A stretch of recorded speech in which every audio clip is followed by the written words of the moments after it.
Okay, we're gonna have to try to do this before the storm sets in. Please don't rain on me. Okay, I can do a thing and stuff. I can do a thing and stuff. Hi y'all, I'm Stephanie and welcome to my channel. Today I'm doing a mid-year book haul slash wrap-up. I don't really have enough books to be doing monthly wrap-ups or hauls, so I'm just kind of like cramming them all into this video, so let's do a thing. No, I don't want that chair in the shot. Oh no. Oh no. Oh no.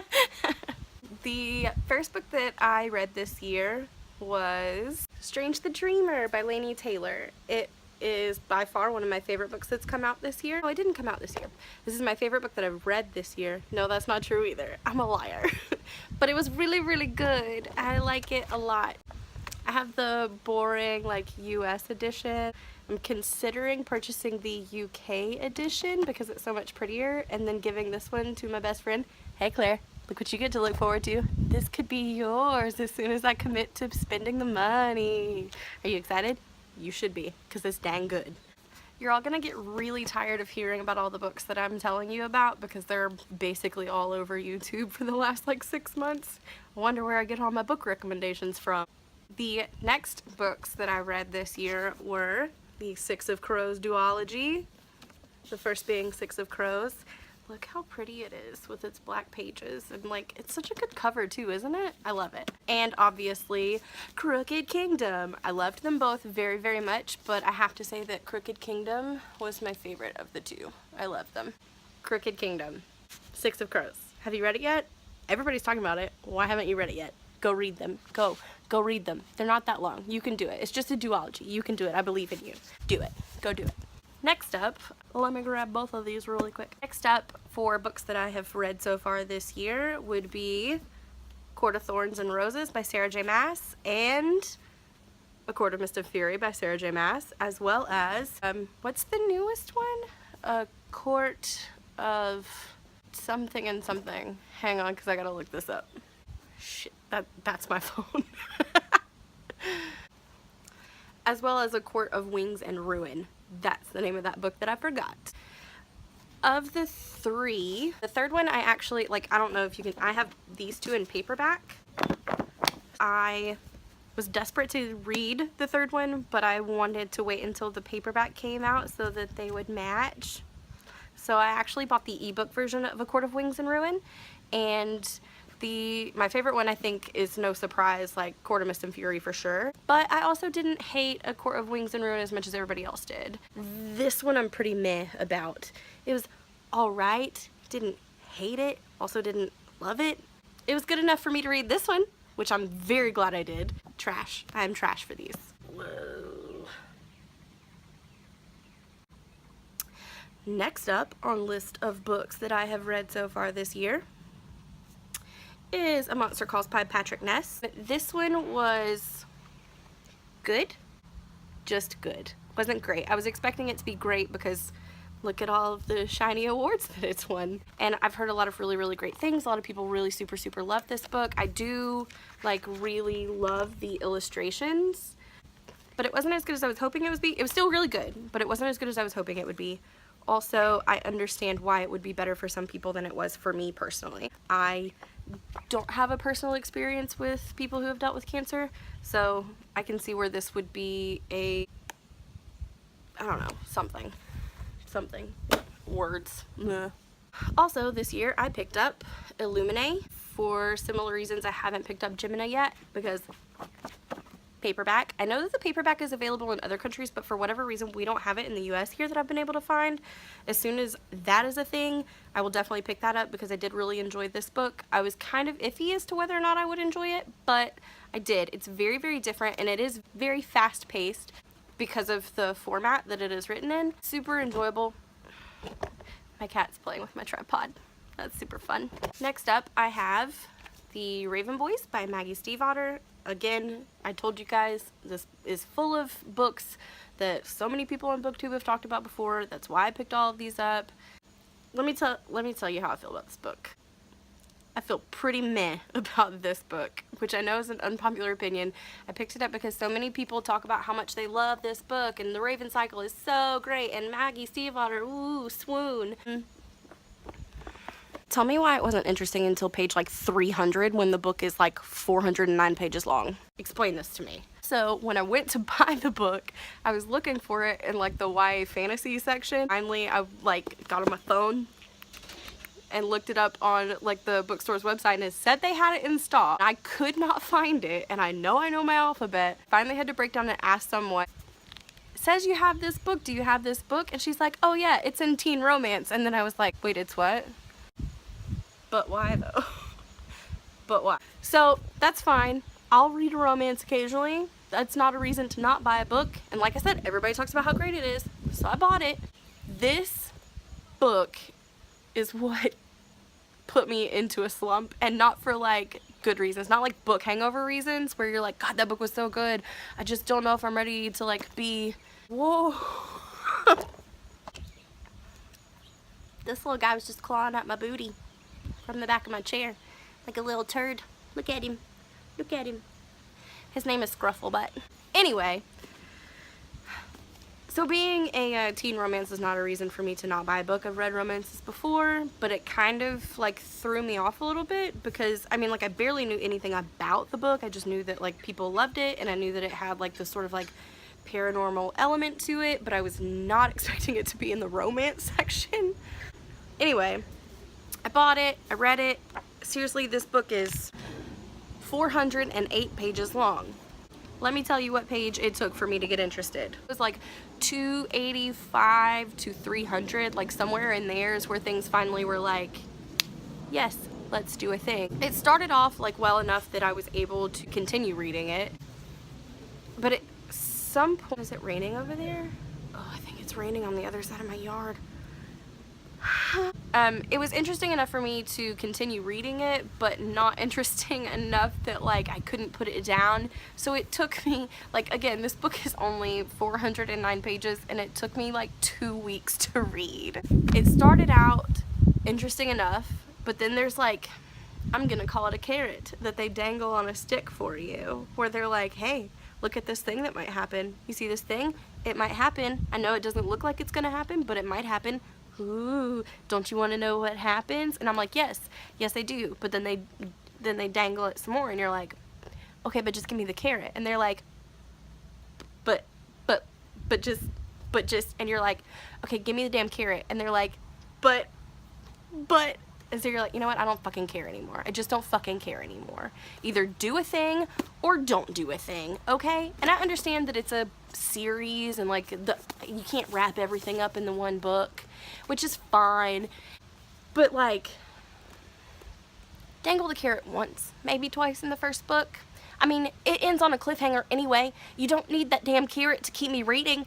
The reason why I'm reading is not the damn carrot. The carrot, by the way, spoilers for people that haven't read this book, the carrot that I keep referring to that they dangle and dangle and dangle is the possibility or like inevitability of Blue and what even is his name? Gansey. The possibility of Blue and Gansey getting together, possibility, inevitability. I mean, like, I'm assuming it's gonna happen at some point because future visions, she saw his ghosty ghost. Seriously, like, either do it or don't. I'm over it. I'll let you know how I feel after I've read the next book, but for now, I'm angry about it. I'm angry about it. Another book that I read this year so far is, you don't know what it is. I borrowed this from a friend who has like a huge and awesome book collection. It's a series that I had been wanting to get my hands on, but wasn't like convicted enough to be able to go and buy it. So when I knew that she had, I think she's got the first two, I think she's missing the last one, so I'll cross that bridge when I get to it, but that would be The Red Pyramid by Rick Riordan, part of the Kane Chronicles. I just actually finished this today, and I liked it. It's another one where I was like, it's okay. It's obviously not going to be as good as like the Percy Jackson series or the, what is it, Heroes of Olympus, which is actually the one that I read first because I can't do anything right. Let's do it backwards. Heroes of Olympus are really super loved. I know a lot of people's complaint with this Kane Chronicles, I think it's a trilogy, is that it's not as good as like Percy Jackson and the Olympians or Heroes of Olympus. That doesn't mean that it's not good, you know? Like if J.K. Rowling was to suddenly like grant everyone's wish and continue writing in the Harry Potter universe and write like a prequel series, please do that. Please do that. If she were to do that, it would be very super easy for everybody to be like, oh, I mean, it was okay, but it wasn't as good as Harry Potter. Like, duh. Coming up on the last book that I read, it's not actually the last book I read, that was the last book I read, but I wanted to put this with the book that I'm currently reading. The other book that I read this year was The Savage Song by Victoria Schwab. So good. So good. It is right up my alley, like dark, fantasy, monsters. Yes, just yes. The second book in the, I think is a duology, fingers crossed because I hate ongoing series. It just irks me. I want all of the books now. Give them all to me now so I can read them now, please. Thank you. Thank you. But I just got my hands on Our Dark Duet, which is what I got started on today. I am just barely started, but that's because I finished the Red Pyramid this morning. I'm immediately sucked back into this world. I love everything about it. Can't wait to see what happens. Again, just like Next up, I have a couple of books that I have purchased but have not read yet. I plan on getting around to them. First, we'll talk about The Demon King by Cinda Williams Chima. I don't have it with me because I have somehow misplaced it. I read like 3 pages and took it with me somewhere and set it down, and who knows where it is. I'm hoping it's around and I will find it and then read it because everybody talks about how good it is. So come back to me. Next up is a book that I bought strictly because I think it looks really, well, not strictly. I bought it because it looks really pretty and also because YA Western, what? Yes, yes, yes. And that is Vengeance Road by Erin Bowman. Look at this cover. Look at it. It's so pretty. I want to read you. I want to read you. And I'm going to. The second book that I have bought this year and have not read yet is We Are Liars by E. Lockhart. I kind of was going back and forth about this book. I've heard a lot of mixed things. Like it's very like you either love it or you hate it. The premise seems really interesting to me. It seems like something I might like. I kind of like dabble in YA contemporary. The hand motion for dabble, in case you didn't know. I kind of dabble around in YA contemporary, but it's not my favorite. I don't love it. It's nice every now and then for something different because I read a lot of fantasy and sometimes you gotta take a breather or else it all just kind of starts to mush. It just starts to mush together or it puts you in like a really bad slump and nobody wants that. So every now and then you need a refresher. So when I was at the store and I saw that this was actually an autographed copy of the book, and also it was on sale, I said, I will go ahead and buy that. So I'm going to read it. It's not very long. I'm trying to see how many pages. It's only 225 pages. That should be easy for me to knock out in half a day if I can get some peace and quiet. And finally, the last book that I have for today is The Black Prism, the first book in the Lightbringer series by Brent Weeks. This is heavily recommended by Regan over at Peruse Project. If you don't watch her, why? What is wrong with you? Go do that. I'll put a link to her channel down here. Go click it. Go watch all her videos. She just got back from Paris. Her vlogs are really fun. Do a thing. Anyway, I haven't started it yet, but again, like, I am a fantasy nerd. I love all of the fantasy things. So, Yay. Let's be friends. Anyway, that's gonna do it for my video. I hope you guys enjoyed it and that you'll stick around. If you like me, I'm super new, so make sure you push the subscribe button. I don't know where it is. I don't know. Just push it. Do you see it? Push it. If you want. I mean, if you want to. I'm not gonna tell you how to live your life. Okay, bye y'all. Straight up, I meant to tell y'all this, but forgot before I took my phone off my tripod. I filmed with my phone. Before I took my phone off the tripod, like, look how cute I look from the top up. Super cute, right?